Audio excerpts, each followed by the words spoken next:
इस वक्त जो दुनिया की बड़ी खबर है वो है पाकिस्तान और सऊदी अरब के दरमियान हुआ पैक्ट, सिक्योरिटी पैक्ट। इस पर हमने एक वीडियो किया था, उसी सिलसिले में ये आगे हम बात कर रहे हैं आपसे। देखिए, कतर में जो कुछ भी इसराइल ने किया, कतर के ऊपर हमला, उसके बाद अरब के मुल्कों में सऊदी अरब, यूएई, ओमान, बहरीन, जो अरब के मुल्क हैं, उनमें बेहद बेचैनी देखने को मिली और यह मुल्क बेहद ताकतवर होते हुए भी बहुत कमज़ोर नज़र आए कि वो इसराइल के एग्रेशन का कोई जवाब नहीं दे सके। होना ये चाहिए था कतर पर हमले के बाद कतर को जवाबी कार्रवाई करनी थी, मगर ऐसा नहीं हुआ अभी तक। इन मुल्कों की सिक्योरिटी की जिम्मेदारी अमेरिका ने ली हुई है और यहाँ पर अमेरिका के सैनिक अड्डे मौजूद हैं। बावजूद इसके कतर पर हमला हुआ, अमेरिकी राष्ट्रपति या अमेरिकी सरकार की तरफ से झूठ बोला गया। कहा गया कि कतर पर हमले के 10 मिनट के बाद इस बात की जानकारी इसराइल ने अमेरिका को दी थी कि वो कतर पर हमला करने जा रहा है, और वो जानकारी फिर हमने कतर को दी। हमला होने के 10 मिनट के बाद ये जानकारी अमेरिका ने इसराइल को दी, कतर को दी थी कि इसराइल हमला करने जा रहा है, जिसके बाद कतर के पास बचाव का कोई रास्ता नहीं था। मगर वाशिंगटन पोस्ट ने खबर पब्लिश की और बताया कि आधा घंटे पहले ये जानकारी इसराइल की तरफ से ट्रंप एडमिनिस्ट्रेशन को दे दी गई थी कि हमला हम करने जा रहे हैं। जब ये तमाम बातें सामने आई तो उसके बाद अरब के मुल्क सहम गए कि जिसके हाथ में हमारे मुल्कों की हिफाजत की जिम्मेदारी है, वही हमारे साथ धोखा कर रहा है। वो हमें बचाने के लिए तैयार नहीं है, जिसके बदले में बेशुमार दौलत वो हमसे वसूल करता है। अमेरिका के जो बेसिस हैं अरब के मुल्कों में, जो भी उसने सैनिक अपने डिप्लॉय किए हुए हैं या डिफेंस सिस्टम या लड़ाकू विमान वहाँ मौजूद हैं, उसका पूरा खर्चा अमेरिकी सरकार वसूल करती है। हर महीने बिल बना करके सरकारों को पहुँचा दिया जाता है, चाहे वो यूएई की हो या कतर की हो या सऊदी अरब या और किसी मुल्क की।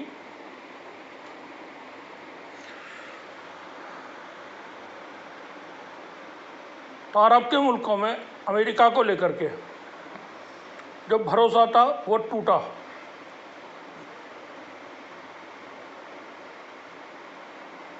अब उन्हें ये एतबार नहीं है कि अमेरिका हमारी कोई हिफाजत करेगा। कतर के बाद अमेरिका, सऊदी अरब पर भी इसराइल अगर हमला कर देता है या यूएई पर कोई हमला कर देता है इसराइल, तो उन्हें बचाने के लिए अमेरिका नहीं आएगा। ऐसा इस वक्त अरब के मुल्क मानते हैं। जिसके बाद फिर जो पाकिस्तान के साथ सऊदी अरब का पैक्ट हुआ है, वो बहुत अहम बात हम आपको बता रहे हैं। वो हुआ है चाइना और रशिया के हरी झंडी दिखाने पर।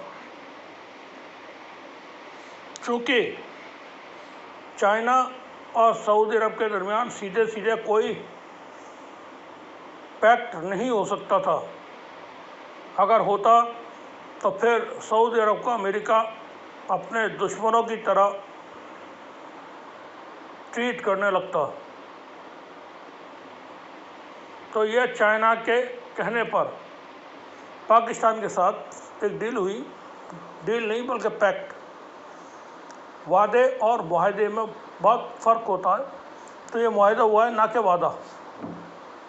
अब अगर पाकिस्तान के ऊपर कोई हमला होता है तो तसव्वुर किया जाएगा सऊदी अरब पर, और सऊदी अरब के ऊपर कोई हमला होता है तो तसव्वुर किया जाएगा पाकिस्तान के ऊपर।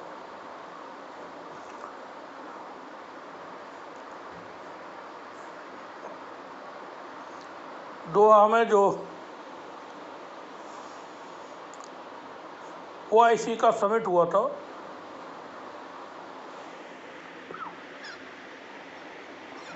उसमें जॉर्डन की तरफ से ये प्रपोजल रखा गया था कि मुस्लिम मुल्कों का अपना कोई एक संगठन होना चाहिए नेटो की तर्ज पर। तो आप ये समझें, जो पैक्ट हुआ है वो फाउंडेशन है मुस्लिम नेटो की। आगे चल के इसमें जो मेंबर शामिल होने वाले हैं वो हम आपको थोड़ा सा बता दें।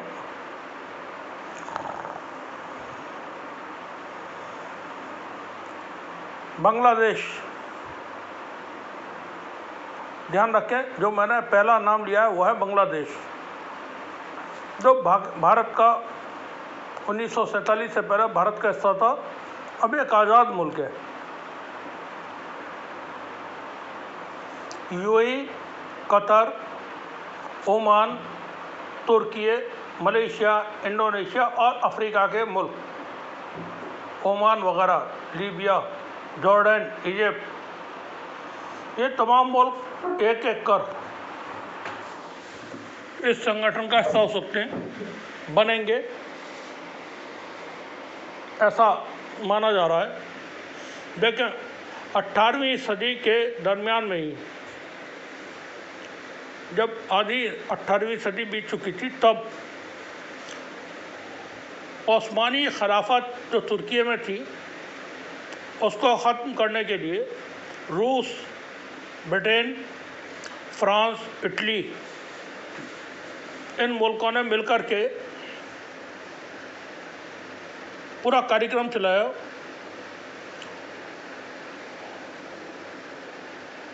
और उन्होंने जो कुछ करना था वो किया। और 19वीं सदी के शुरू में वो अपने मंसूबों में कामयाब हुए।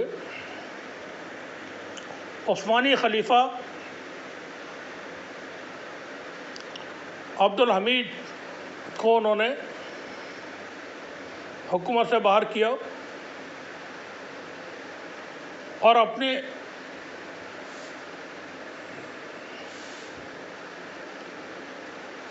जो पसंद का था अब्दुल हमीद का भतीजा, उसको खलीफा बना दिया। और फर्स्ट वर्ल्ड वॉर होती है। फर्स्ट वर्ल्ड वॉर की तैयारियां इन मुल्कों ने, रूस, इटली, फ्रांस और इटली ने 1 सदी से कर रही थी ये, और इसमें शामिल थे इन मुल्कों के हुक्मरां, सरमाएदार, हथियारों के व्यापारी, बैंकर्स। वो चाह रहे थे दुनिया में बड़ी जंग शुरू हो। और 1914 में फिर फर्स्ट वर्ल्ड वॉर शुरू हुई। उससे पहले तुर्की की जो खिलाफत थी वो ख़त्म हो गई।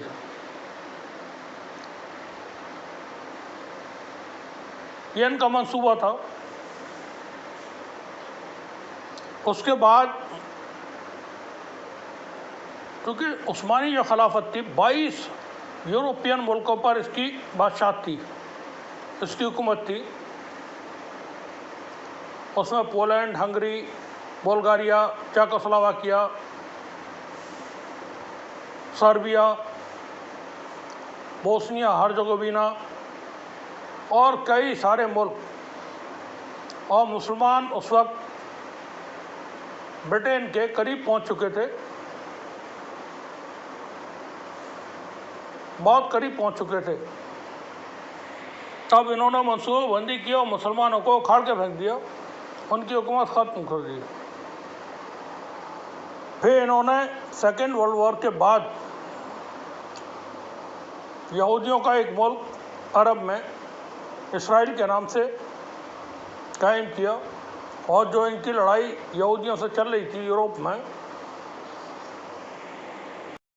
क्योंकि मुसलमानों की और यहूदियों की कोई लड़ाई थी नहीं आपस में, कोई मामला ख़राब नहीं थे, मगर मामला तो ख़राब थे, वो थे यूरोप के अपने शहरियों यानी ईसाइयों और यहूदियों के। उन्हीं के दरमियान कत्लेआम होता था, जेनोसाइड होता था, हॉलोकॉस्ट हुआ। सब कुछ जो हुआ वो यहूदियों और ईसाइयों के दरमियान हुआ, लेकिन बहुत ही काबिलियत और चालाकी के साथ पूरे मामले को टर्न दिया गया और वो फिर अरब में ला करके मुसलमानों के सर पे मर दिया गया। और पिछले तकरीबन 75 सालों से फ़लस्तीन में मुसलमान और यहूदी आपस में लड़ रहे हैं।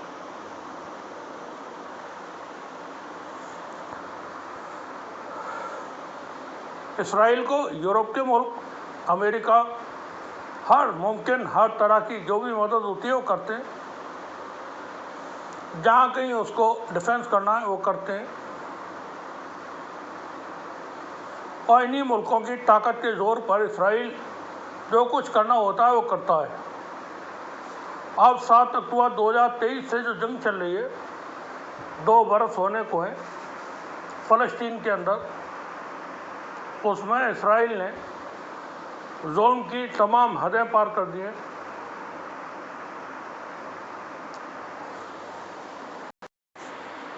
और दुनिया में कोई भी ताकत ऐसी नहीं जो इसराइल को उसके जुल्म करने से रोक सके। कतर पर हमले के बाद अरब के मुल्कों में जाहिर सी बात है बेचैनी हो जानी थी, क्योंकि अमेरिका ने धोखा दिया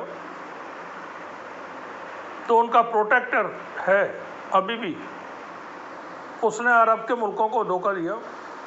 पर्शियन गल्फ के जो मुल्क हैं, ईरान, इराक, यमन, सीरिया, लबनान, वो कोई भरोसा नहीं करते इसराइल या अमेरिका के ऊपर। ईरान के ऊपर हमला किया इसराइल ने, ईरान ने फ़ौरन जवाब दिया। अमेरिका ने हमला किया, ईरान ने फ़ौरन जवाब दिया। लेकिन कतर, अरब का मुल्क, वो जवाब अभी तक नहीं दे सका है, क्योंकि अरब के मुल्कों को जंग लड़ने का कोई किसी तरह का तजुर्बा नहीं है। उन्होंने पिछले 70-80 वर्षों में कोई जंग नहीं लड़ी है। ये जाइंट हैं, बेशुमार दौलत है इनके पास, मगर फ़ौज इनके पास ऐसी नहीं जो कैपेबल हो, जंग लड़ने के लायक हो। तो क्या करें, फिर उन्होंने पाकिस्तान के साथ डिफेंस पैक्ट साइन किया है सऊदी अरब ने। Saudi Arab is the leader of all Arabian countries. Saudi Arab के साथ पैक्ट साइन होने का मतलब है, आप समझ लीजिए, UAE, Qatar, Bahrain, Oman, Jordan, Egypt, सबके साथ साइन हो चुका है। और आने वाले वक्त में आप देखेंगे ये एक एक करके तमाम मुल्क पाकिस्तान के साथ। और तुर्की है, तुर्की को भी ये ख़तरा है कि कभी भी इसराइल तुर्की के ऊपर भी हमला कर सकता है, लेकिन वो थोड़ा मुश्किल है, क्योंकि तुर्की एक मुल्क है जो नेटो का सदस्य है, और नेटो के किसी मुल्क पर हमले का मतलब है तमाम मुल्कों पर हमला। 31 मुल्क हैं नेटो के संगठन में, तो इसराइल ऐसी हिमाकत नहीं करेगा, जहाँ तक मेरा अपने निजी तौर पर मानना है। अगर वो कर भी सकता है, क्योंकि उसे रोकने वाला कोई है नहीं, और नेटो के जो सदस्य हैं वही सब इसके हिमायती भी हैं। तो कल को तुर्की के ऊपर भी हमला देखने को मिल सकता है, क्योंकि हमास के जो लीडर्स हैं वो तुर्की में भी पनाह लिए रहते हैं, फ्रीली आते जाते हैं, घूमते हैं, और तुर्की के प्रेसिडेंट तैयब अर्दोआन से वो मुलाकातें करते रहे हैं। ऑपरेशन सिंदूर के बाद पाकिस्तान का जो स्ट्रेचर है वर्ल्ड लेवल पर, उसका जो प्रोफाइल है वो बहुत एक साथ से ऊंचा हुआ, बढ़ गया। आप ऐसा समझ लें, अगर आप फिल्मों को देखते हैं, फिल्मों को समझते हैं, कि किसी हीरो की कोई फिल्म आती है और ब्लॉकबस्टर हो जाती है वो, और दूसरे हीरो की फिल्म आती है वो डिजास्टर साबित होती है। तो भारत की जो फिल्म थी ऑपरेशन सिंदूर, वो न सिर्फ फ्लॉप हुई बल्कि डिजास्टर साबित हुई। वहीं पाकिस्तान की फिल्म वो ब्लॉकबस्टर हो गई, जिसके बाद पाकिस्तान का मामला दुनिया में थोड़ा ऊपर हो गया या ज़्यादा ऊंचा हो गया, और भारत के साथ ऑपरेशन सिंदूर के दौरान कोई भी मुल्क दुनिया का नहीं आया साथ, जबकि पाकिस्तान के साथ बिल्कुल ओपनली खुल करके चाइना, तुर्की और अज़रबैजान साथ हुए। उसके उन्होंने जो भी मदद थी वो खुल करके की, दुनिया के सामने बता करके की, मगर भारत के साथ कोई एक भी मुल्क नहीं था ऑपरेशन सिंदूर के दौरान। और ऑपरेशन सिंदूर भारत की सरकार का ये एक बिल्कुल कह सकते हैं अहमकाना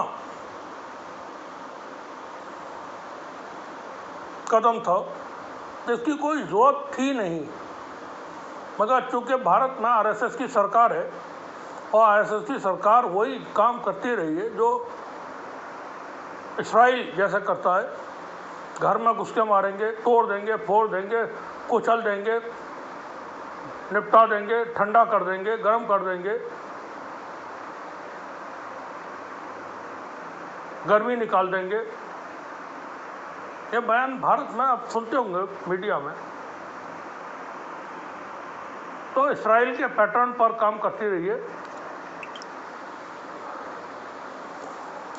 अब पाकिस्तान ने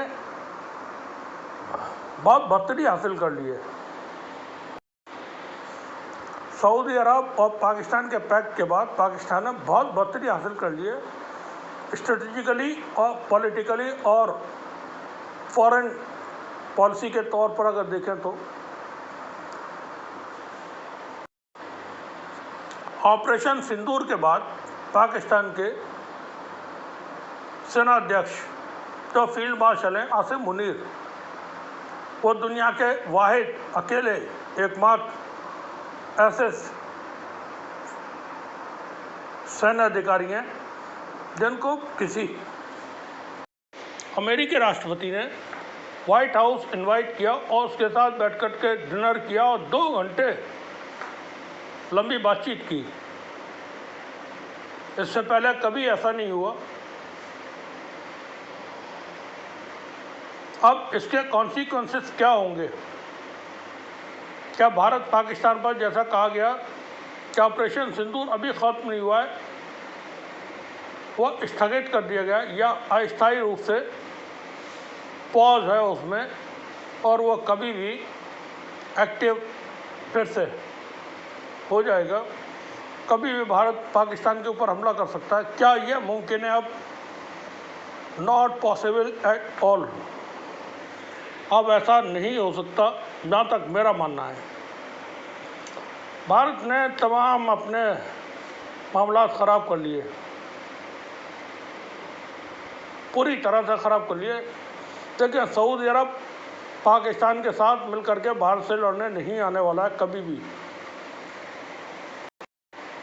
चाइना कभी भी भूल से भी पाकिस्तान के साथ मिल करके भारत से लड़ने नहीं आने वाला है। पाकिस्तान अगर भारत पर अटैक करता है तो ना ही सऊदी अरब और ना ही चाइना पाकिस्तान का कोई साथ नहीं देगा। वो तब साथ देंगे जब पाकिस्तान के ऊपर हमला किया जाएगा, जैसा कि भारत ने ऑपरेशन सिंदूर जब शुरू किया तब किया। पहलगाम में आतंकवादी हमला हुआ था, दैट वाज द ब्लंडर।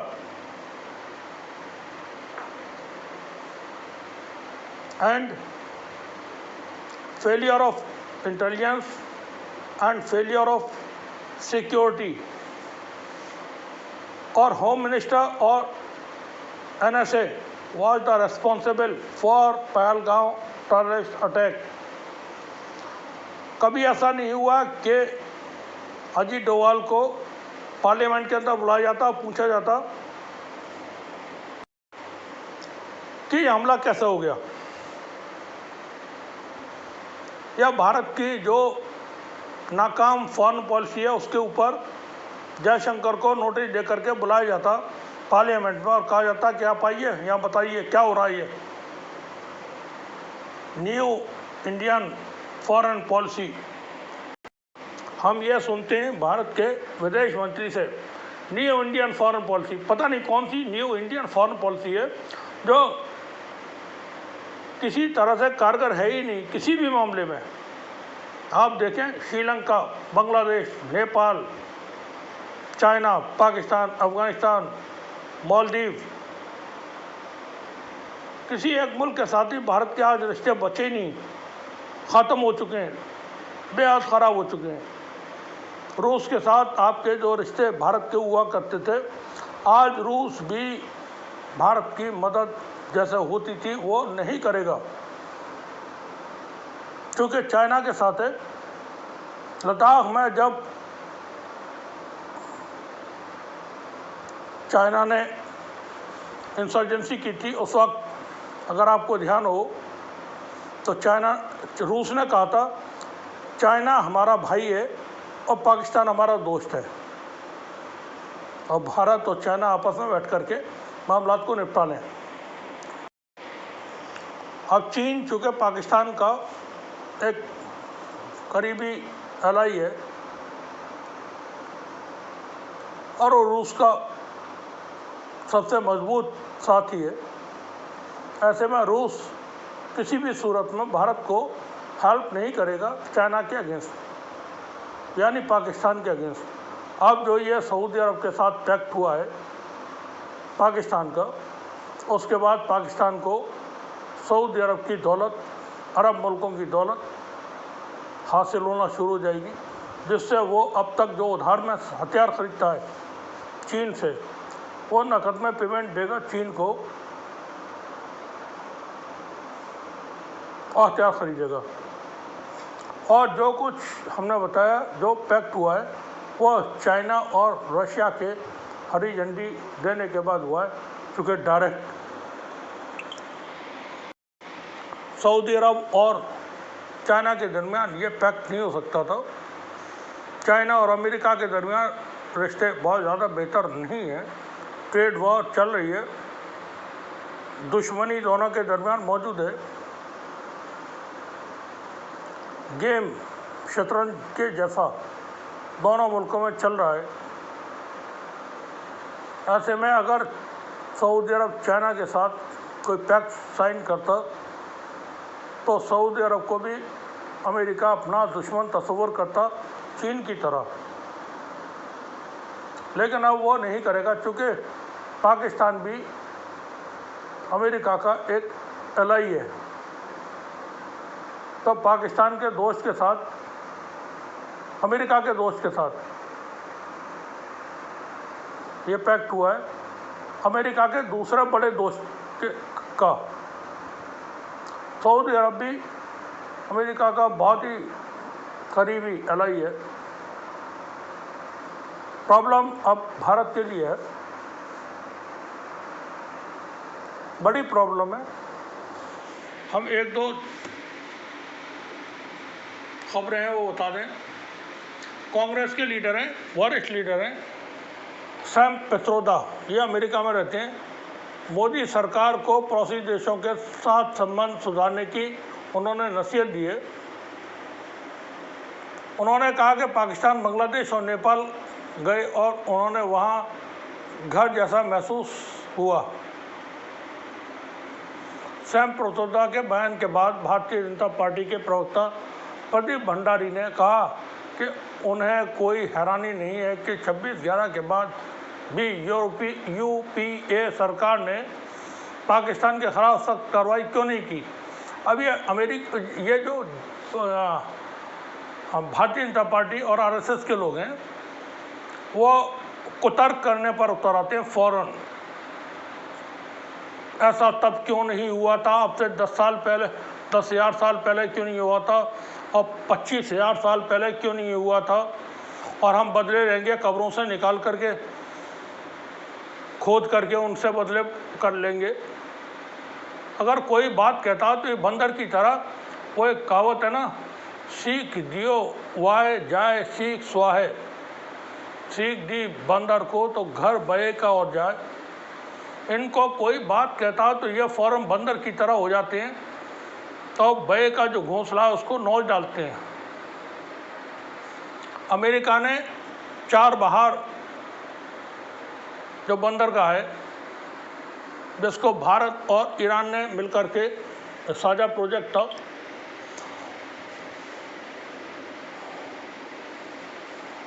उस पर बहुत सारी पाबंदियां लगा दी भारत के ऊपर।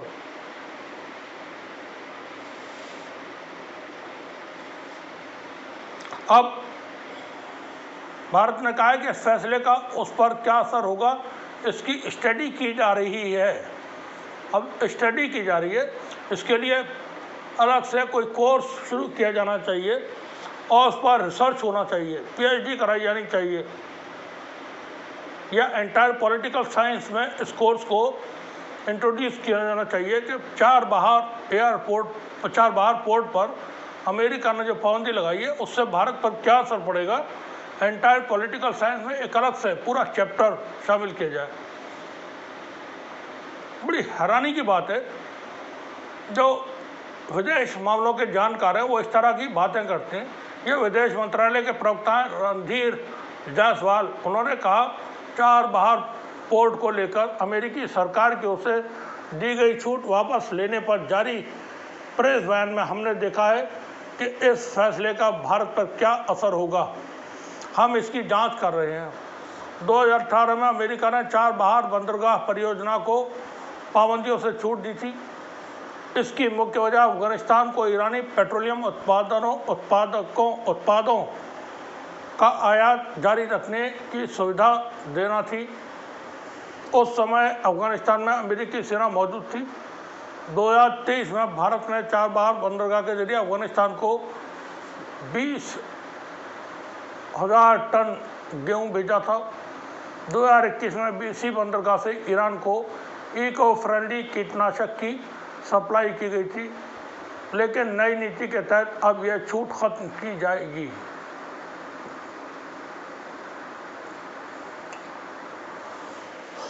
अमेरिका ने 4 बहार पोर्ट पर पाबंदी लगा दी है भारत के। वहीं इसराइल के अंदर इसराइल डिफेंस फोर्स ने गाजा सिटी के बाहर निकलने के लिए बनाए गए अस्थायी रास्ते को बंद कर दिया है। इससे पहले इस इलाके में लोगों को बाहर निकलने का आदेश दिया गया था।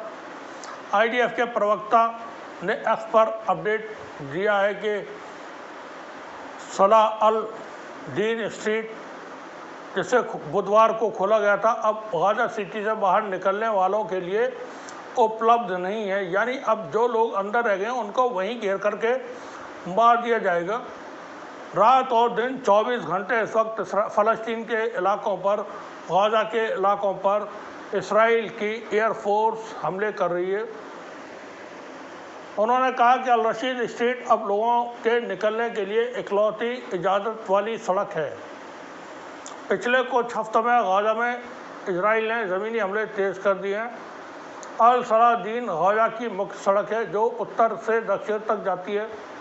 यह उस इलाके से होकर गुजरती है जिसे हाल ही में फिर से सैन्य इलाका बना दिया गया है। इस जगह को नेटो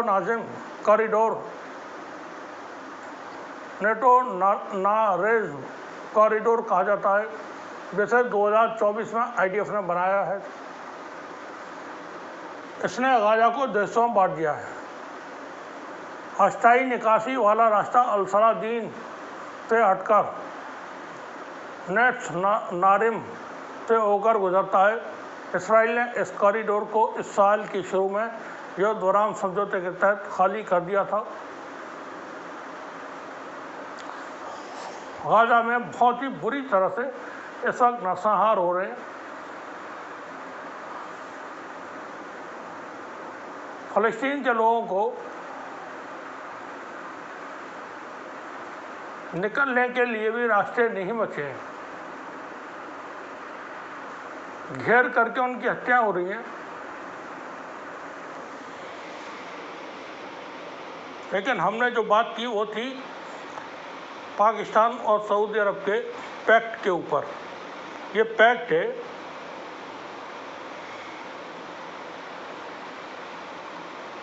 जो अब एक बड़ी शक्ल ले सकता है, और अगर ये बड़ी शक्ल ले लेता है तो फिर जो उस्मानी खिलाफत ख़त्म हुई थी,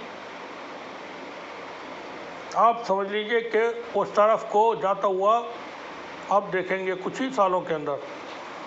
और इसमें एक बहुत अहम बात और जो भारत को परेशान करने वाली है वो है कि पाकिस्तान मुमकिन है इस गठजोड़ का या इस गठबंधन का या ये जो ग्रुप बनेगा उसका मुस्लिम मुल्कों का, उसका लीडर हो। क्योंकि पाकिस्तान ऐसा मुल्क है जिसके पास एक बहुत मजबूत और बड़ी फ़ौज है और वो प्रोफेशनल फ़ौज है, और तमाम मुस्लिम मुल्कों में एक अकेला मुल्क है जिसके पास न्यूक्लियर कैपेबिलिटी मौजूद है। आपने देखा होगा कि रूस ने बेलारूस में अपने न्यूक्लियर वेपन्स स्थापित कर दिए। किसी भी कंडीशन में ये भी हो सकता है कि पाकिस्तान अपने न्यूक्लियर वेपन सऊदी अरब, कतर या यूएई में जा करके इंस्टॉल कर दे। चाइना और रूस का अगर पाकिस्तान को समर्थन मिला और ये यूक्रेन की जंग बंद हो जाए, उसके बाद फिर रूस बहुत बड़ी ताकत बन करके दुनिया के सामने आएगा और अमेरिका की जो अभी हैसियत है वो तकरीबन ख़त्म हो जाएगी। इसीलिए डोनाल्ड ट्रंप भी यूक्रेन की जंग को खींच रहे हैं, वो नाप तोल करने में लगे हुए हैं। यूक्रेन की जंग ख़त्म होते ही रूस एक विक्टोरियस और एक सुपर पावर वर्ल्ड विनर, जो दुनिया के आप देखें यूक्रेन की जंग में दुनिया के 82-85 मुल्क शामिल हैं रूस के ख़िलाफ़, और जो खुल करके लड़ रहे हैं वो 35 मुल्क हैं। एक तरफ रूस है, दूसरी तरफ दुनिया के 35 मुल्क खुल करके फौजी जंग लड़ रहे हैं मिलिट्रीली, और 82-85 मुल्क उस जंग में शामिल हैं रूस के ख़िलाफ़, और उसने सबको शिकस्त दी है। ऐसी सूरत में जब ये जंग ख़त्म होगी तो रूस का जो कद है दुनिया में बहुत ज़्यादा ऊंचा हो जाएगा, और वो चीन और सऊदी अरब ये सब मिलकर के जब पाकिस्तान के साथ खड़े होंगे तो भारत के लिए क्या होगा आप सोचें ज़रा। मोदी ने भारत को कहाँ पहुँचा दिया है, भारत के लोग देखें, सोचें। अच्छा आप बताएं, अगर आपको लगता है भारत के साथ कोई मुल्क है दुनिया का तो उसका नाम बता दें। दुनिया का कौन सा मुल्क है? एक मुल्क है, वो है कैलाशा। वो नित्यानंद जो बलात्कार के केस में यहाँ से भाग गया था और अमेरिका में उसने कोई जगह खरीद करके वहाँ मुल्क बना लिया कैलाशा। 2000 लोग वहाँ मौजूद हैं उसके देश में, कैलाशा नाम है उसका। अब तो वही शायद दिखाई देता, और तो कोई है नहीं भारत के साथ। आपकी समझ में कोई देश आता हो तो आप बताएं। शुक्रिया आप सभी का।